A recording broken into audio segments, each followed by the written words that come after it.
कार्यक्रम के पुण्यार्चक हैं श्रीमान सुरेश कुमार, श्रीमती शकुंतला देवी, श्रीमान सौरभ जैन, श्रीमती डॉली जैन, अनाइशा जैन, राव्या जैन, समस्त पाटनी परिवार तिनसुकिया।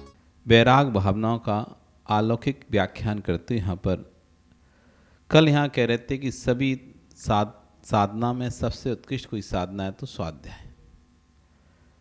साधना को स्थिर रखना, वस्तु को संचय करना महत्वपूर्ण नहीं है भानु। वस्तु का संचय करना महत्वपूर्ण नहीं है, वस्तु को सुरक्षित रखना महत्वपूर्ण है। संचय तो हर कोई करता है, लेकिन सुरक्षित हर कोई नहीं रख पाता। रिश्ते तो हर कोई तैयार करता है, रिश्ते तो हर कोई बनाता है, लेकिन रिश्तों को चला हर कोई नहीं पाता। ऐसी हम साधना तो हर व्यक्ति करता है, लेकिन साधना को व्यवस्थित करने का ज्ञान हर व्यक्ति के अंदर नहीं होता। हमने साधना तो की है, साधना के साथ हमें और क्या करना चाहिए जिससे साधना से हम पूर्ण रूप से फल को प्राप्त कर पाए। उपवास किया है, एकासन किया है, अनशन, अमोदरी, वृत्ति, पंचरस, 6 बाह्यंग तप किए हैं, अंतरंग तप किए हैं। उन अंतरंग तप में किस बात का ऐसा ध्यान रखना चाहिए जिससे कि उपवास करते हैं उपवास का फल प्राप्त हो जाए। उपवास किया लेकिन ज्ञान तो था नहीं कि उपवास के दिन क्या करना चाहिए। तो जितने घर के कपड़े थे वे निकाले और वॉशिंग मशीन डाल के धोने बैठ गए। आज क्या है, आज खाना नहीं बनाना है, आज खाना नहीं खाना है, तो क्या करें, घर की सफाई कर ले रहे हैं, आज सारी बेड शीट धो ले रहे हैं, आज झाड़ू पोंछा लगा ले रहे हैं अच्छे से। आज क्यों, आज फ्री हैं, आज फ्री है, कुछ काम नहीं है, भूख ना लगे इसलिए टीवी खोल के बैठ गए और टीवी में बैठे घंटों घंटों तो समय निकल जाएगा आराम से, मोबाइल में समय निकल जाएगा आराम से। क्यों, उपवास है, सो जाते हैं 2-4 घंटे तो सोने में आराम से निकल जाए, पता नहीं चलेगा। हमको ये पता ही नहीं है कि आज हमने उपवास किया है तो उपवास दिन करना क्या चाहिए। क्यों नहीं पता, क्योंकि हमारे पास स्वाध्याय नहीं है। हमारे पास स्वाध्याय नहीं है, किस क्रिया के समय क्या करना चाहिए, किन भावों के साथ आज से कौन से भाव रखना चाहिए, किंचित। इसलिए आचार्य कह रहे हैं सबसे उत्कृष्ट साधना यदि कोई जगत में अभी वर्तमान पंचम काल में है उसका नाम है स्वाध्याय। ज्ञान ही नहीं होगा तो तपस्या बेकार है, ज्ञान ही नहीं है तो तपस्या बेकार है। ज्ञान के बिना चारित्र, ज्ञान के बिना चारित्र बेकार। एक कथा आती थी अंधे लंगड़े की, बंसीलाल और मुरलीधर 2 व्यक्ति थे, एक अंधा था एक लंगड़ा था। एक अंधा था एक लंगड़ा था, एक जंगल में दोनों फंस गए, जंगल में लगी आग। अब लंगड़ा भाग नहीं सकता, लंगड़ा है देख तो सकता है लेकिन भाग नहीं सकता, और अंधा भाग तो सकता है लेकिन भागेगा, देख नहीं सकता। तो दोनों को यदि बचना है तो क्या करना पड़ेगा, दोनों को बचना है, क्योंकि लंगड़ा लंगड़ा देखते देखते जल जाएगा, भाग तो पाएगा नहीं। अंधा भागते भागते जल जाएगा, उसे पता नहीं चल किधर भागना है किधर नहीं भागना। यदि दोनों को बचना है तो क्या करना पड़ेगा, एक दूसरे का सहारा लेना पड़ेगा। अंधे के कंधे पर लंगड़े को बैठना पड़ेगा। जैसे लंगड़ा रास्ता दिखाएगा अंधा चलेगा, ऐसे ज्ञान चारित्र हैं। ज्ञान लंगड़ा है, चारित्र अंधा है। यदि चारित्र के साथ ज्ञान मिल गया, ज्ञान के साथ चारित्र मिल गया, ये दोनों मोक्ष मार्ग का रास्ता आराम से तय कर लेंगे। अकेला ज्ञान से मोक्ष मार्ग का रास्ता तय नहीं होगा, अकेले चारित्र से मोक्ष मार्ग का रास्ता तय नहीं होगा। ये दोनों जब साथ में रहेंगे तब मोक्ष मार्ग का रास्ता तय होगा। भगवान आदिनाथ के साथ 4000 राजाओं ने चारित्र ग्रहण कर लिया, कपड़े उतार के फेंक दिए, नग्न वेश धारण कर लिया। मुनि मुद्रा जैसे आदिनाथ ने बनाई थी वैसी पूरी उन्होंने मुनि मुद्रा को बना लिया प्रभु को देखते देखते, लेकिन ज्ञान नहीं था। है क्या ये नहीं पता तो नहीं क्या हो, हम कौन से भेष में हैं, बस ये पता था जैसे राजा कर रहा है वैसा हमें करना है। राजा ने सिर के केस उखाड़े तो उन्होंने सिर के केस उखाड़ दिए। राजा ने वस्त्राभूषण निकाल के फेंक दिए, उन्होंने वस्त्राभूषण निकाल के फेंक दिए। उन्हें बोध ही नहीं था कि हम मुनि हैं, क्यों? ज्ञान ही नहीं था। तो चारित्र कोई कार्यकारी नहीं रहा उनका चारित्र, कोई उनको कोई फायदे नहीं हुआ उससे। इसलिए ज्ञान किससे आएगा? स्वाध्याय से आएगा। आज बहुत सारी हमारे अंदर अंधविश्वास हैं, बहुत सारे अंदर कुरीतियाँ रूढ़ियाँ हैं। वे रूढ़ियाँ तब टूटेंगी जब हम स्वाध्याय करेंगे। चाहे पूजन संबंधी रूढ़ियाँ हों, चाहे अभिषेक संबंधी रूढ़ियाँ हों, चाहे मंदिर में दर्शन करने आदि संबंधी रूढ़ियाँ हों, चाहे सूतक पातक संबंधी रूढ़ियाँ हों, चाहे कोई भी प्रकार का विषय हो, हम सिर्फ देखते देखते आए हैं, सुनते सुनते आए हैं, लेकिन कभी ग्रंथों में जाकर पढ़ा नहीं है। आप अभिषेक विधि देखते आए, आप करने लगे वैसी, हमको विरासत में मिलती है ना। आप कर रहे, प्रकाश देख रहा है, धीरे धीरे पापा ऐसा करते हैं, महेंद्र जी तो ठीक, महेंद्र जी है ना पापा का नाम, तो महेंद्र जी ऐसे पापा करते हैं ऐसे, तो तुम वैसे वैसे करने लगे। तुम्हें देखते थे तुम्हारा बेटा करने लगेगा, उनको देखते उसका बेटा, मतलब एक जो परंपरा में चला आ रहा है बस हम वही फॉलो करे जा रहे हैं। हमने कभी ग्रंथ उठाकर उसके बारे में एनालिसिस ही नहीं किया कि इसके विषय में आचार्यों ने क्या लिखा है, किन किन ग्रंथों में किस प्रकार से अभिषेक विधि लिखी है, किस किस को पता है। वो लाल जनवाणी उठा ली, सो लाल बिना जो लिखी है सो पढ़ के नहीं बांच दिया। अब उस लाल जनवाणी में लिखा कहाँ से है, वो लाल पुस्तक में लिखा कहाँ से है, ये तो हमने कभी सोचा ही नहीं, दिमाग ही नहीं चला हमारा। लिखा है सो हमने लिख दिया, पढ़ दिया, खत्म, काम हो गए। कभी हमने जानने की कोशिश की क्या हमारे आचार्यों ने इन विषयों में कुछ दिया है? कि उसमें तो किसी का नाम ही नहीं लिखा कि अमुक आचार्य लिखी, कि अमुक महाराज ने लिखी बस पूजन अभिषेक विधि, पूजन विधि, पाठ विधि। ये तो हमारे को ज्ञान तो होना चाहिए कि हमारे आचार्य प्रणीत है या विद्वान प्रणीत है, हमारे आचार्यों ने लिखी है या अभी नए विद्वानों ने लिखी है, मूल पद्धतियों में क्या लिखा है, वर्तमान में क्या चल रहा है और क्या होना चाहिए, इस सब ज्ञान हमको होना चाहिए। परंपरा विषय भिन्न है, ज्ञान विषय भिन्न है। हम किस पद्धति को मानते हैं वो विषय भिन्न है, हम किस परंपरा को मानते हैं वो विषय भिन्न है। हमारी पूजा की पद्धति भिन्न हो सकती है, हमारी पूरा पाठ की परंपरा भिन्न हो सकती हैं, पर हमें ये तो ज्ञान होना चाहिए आगम में इस विषय में क्या दिया है। हम माने कुछ भी, जो करते हैं परंपरा से चला वो करें, लेकिन दिमाग में तो होना चाहिए कि वास्तव में ग्रंथ में इस विषय में क्या लिखा है। पर कभी हम सोचते ही नहीं है, विचार ही नहीं करते। एक छोटा सा उदाहरण हम तुमको देते हैं। दुदल, क्या होता है दुदल? कोई बताएगा? नाम सुना है कि दुदल? द्विदल नाम सुना है क्या? लो, तुमने नाम ही नहीं सुना। क्या होता है दुदल? क्या होता है? सुनते सुनते आ रहे, वो ही बता दो, आगम का तो बता नहीं पाओगे आप। क्या सुना है तुमने दुदल मतलब? दही में 2 दल वाला अनाज खाने से दुदल हो जाता है, यही ना?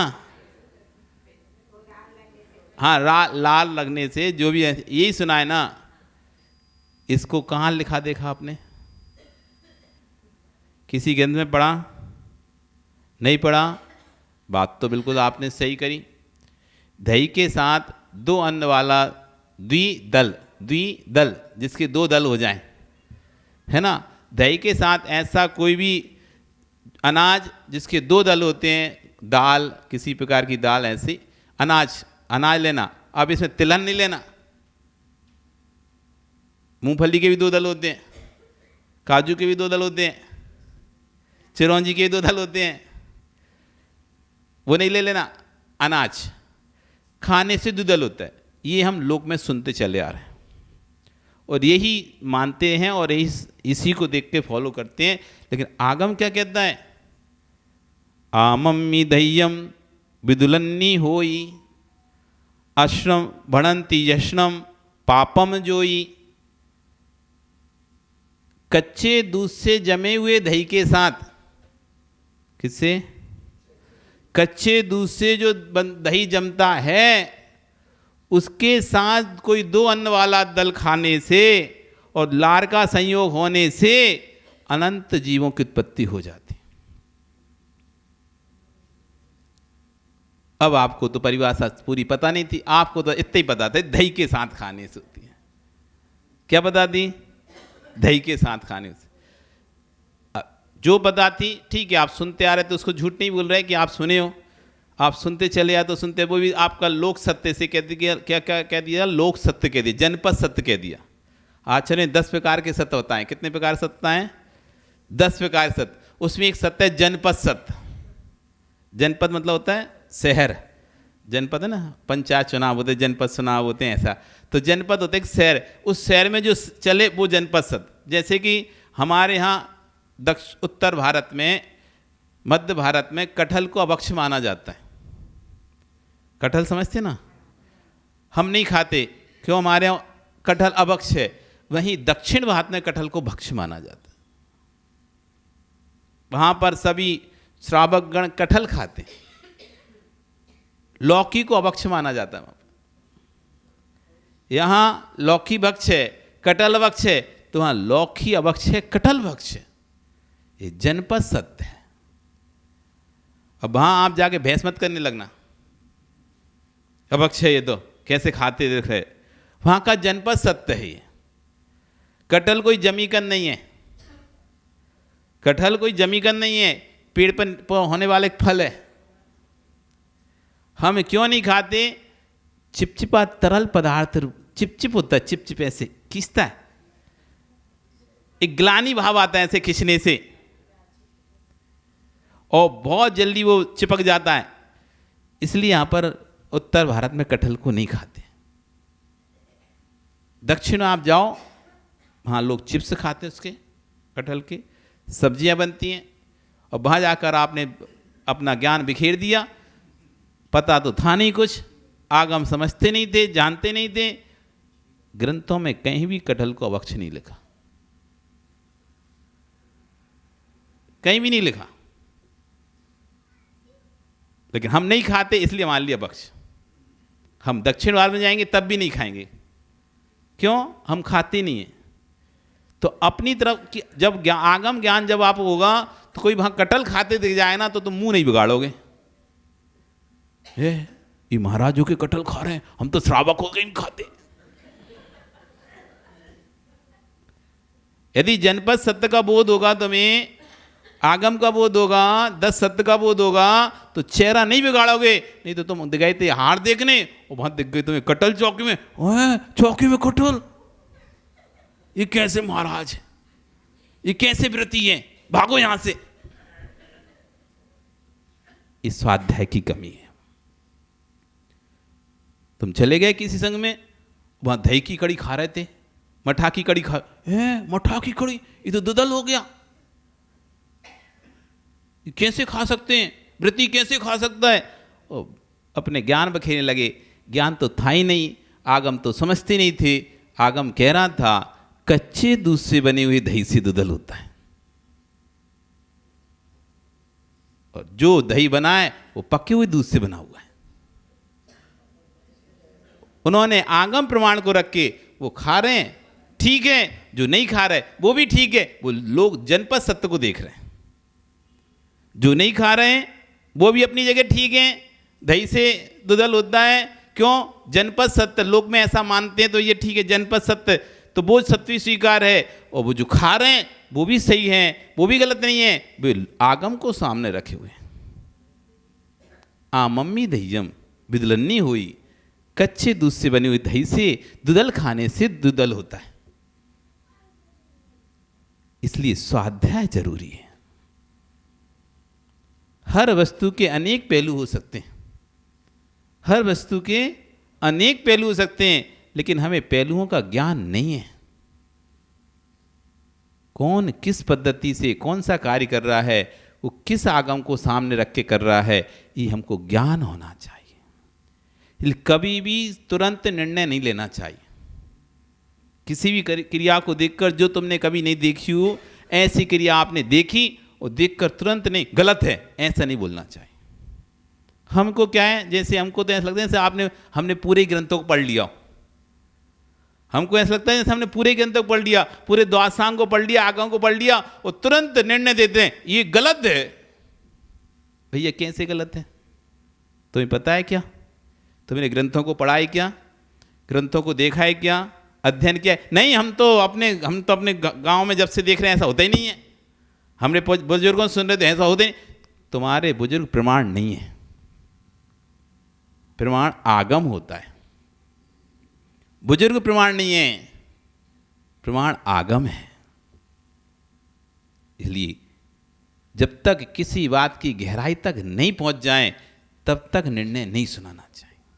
कोई तुमसे पूछे बताओ आपकी दृष्टि से सत्य है क्या नहीं, ऐसा हो रहा है, ये सही है कि गलत है, तो स्पष्ट कहना भैया मुझे आगम का बोध नहीं है, मुझे अभी आगम का बोध नहीं है। मैं किस आधार पे कह दूं कि ये बात गलत है? मैंने तो आगम पढ़ा ही नहीं अभी। जब मैं आगम पढ़ लूंगा तब मैं निर्णय कर बताऊंगा ये गलत है कि सही है। इसलिए जब तक आगम नहीं पढ़े तब तक नो कमेंट्स। ये सम्यक दृष्टि की पहचान है। सम्यक दृष्टि कभी भी तुरंत निर्णय नहीं देता, ये व्यक्ति गलत कर रहा है, इस विषय में आगम क्या कहता है, हो सकता है हमें ही ज्ञान ना हो, हम ही उस विषय में अनभिज्ञ हो। इसलिए आचार्य ने कहा सबसे उत्कृष्ट साधना यदि कोई है तो वर्तमान में पंचम का स्वाध्याय है। सिद्ध परमेष्टि कैसे है? मुक्त है क्या? मुक्त है? कैसे है? अरे मुक्त हैं क्या मुक्त हैं? अमुक्त समझते हो? मुक्त समझते हो? सिद्ध परमेष्टि कैसे है? मुक्त है क्या मुक्त? मुक्त नहीं समझते आप लोग? मुक्त समझ क्या होता है? छूट गए। अमुक्त है नहीं, बंधे हुए। नहीं जानते मुक्त? मुक्त हो गए, मुक्त हो गए, मोक्ष गए भगवान सब जीवों को छोड़ के। मुक्त हो गए भगवान। तो कैसे सिद्ध परमेष्टि? मुक्त हैं या मुक्त हैं? आप कैसे मुक्त हो क्या? मुक्त हैं? अब कोई कह दे सिद्ध परमेष्टि तो अमुक्त हैं, तो आप क्या कहोगे? सही बोल रहा गलत बोल रहा? वो हैं अनिल जी क्या बोल? गलत ही बोलेंगे।